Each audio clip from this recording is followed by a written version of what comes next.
Hello বন্ধুরা, হাসি টিভির পক্ষ থেকে আপনাদের অনেক অনেক শুভকামনা। আজ আপনাদের সামনে যে ভিডিওটি উপস্থাপন করব, যদি আপনাদের মনে কষ্ট ব্যথা থাকে, এই ভিডিওটি দেখে আপনারা সেটা সুস্থ হতে বাধ্য করিবে, এবং হাসতে হাসতে যদি পেট ব্যথা হয়ে যায় সেই দায়ভার কর্তৃপক্ষ নিবে না। চলুন তাহলে আমাদের ভিডিওটা শুরু করি। আজ উপস্থাপন করছি বাংলাদেশের একমাত্র সিঙ্গেল ছ্যাঁকা নায়ক বাপ্পারাজ ওরফে ছ্যাঁকারাজ। ছ্যাঁকা নায়কের ফার্স্ট প্রপোজ চলুন দেখে আসি উনি সাকসেস হয় কিনা। আমারে ভালোবাসো? বাসি বাসি বাসি। তাহলে তো জানতাম আমার ভাই, আমার বন্ধু, আমার খেলার সাথী। এখন থেকে ভাব আমি তোর জামাই। আমি মইরা গেলেও ভাবতে পারুম না। ভাই এবারও সাকসেস হলো না। ভাই সিদ্ধান্ত নিয়েছে ফুল দিয়ে প্রপোজ করলে ভালোবাসা পাওয়া যায়। চলুন দেখে আসি তাহলে উনি ফুল দিয়ে প্রপোজ করে সাকসেস আনতে পারে কিনা।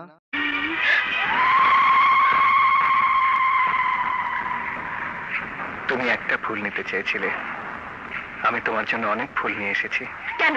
তোমার ভালোবাসার জন্য। আমি 1000 বার বলেছি আমি তোমাকে ভালোবাসি না। না, এবারও ভাই ছ্যাঁকা খাইলো। ভাইয়ের জীবনে এত কষ্ট যে বাসর ঘরেও ছ্যাঁকা খায়। জীবনটা বেদনাময়।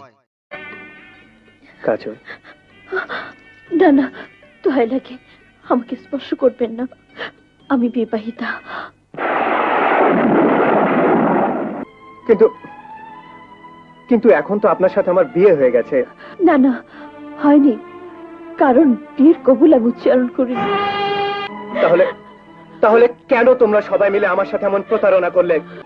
তোমরা এত ছোট, এত ভাল লাগে না আর কোনো কিছুই। ভাই বুঝতে পারছে আদরে কাজ হবে না।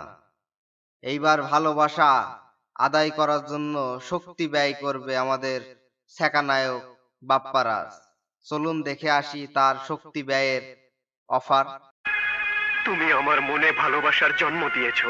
দুনিয়ার কোনো শক্তি তোমাকে আমার কাছ থেকে ছিনিয়ে নিতে পারবে না।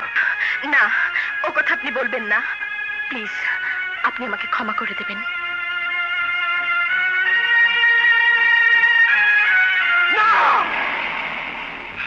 আমি তোমাকে ক্ষমা করব না। তুমি তুমি শুধু আমার। সর্বশেষ ভাই রানু মণ্ডলকে পেয়েছিল। তারপরেও তার বাসায় ভাই যে দেখে রানুকে হিমেশ নিয়ে চলে গেছে। তারপরে বাকিটা ইতিহাস। চলুন দেখে আসি। চাচা,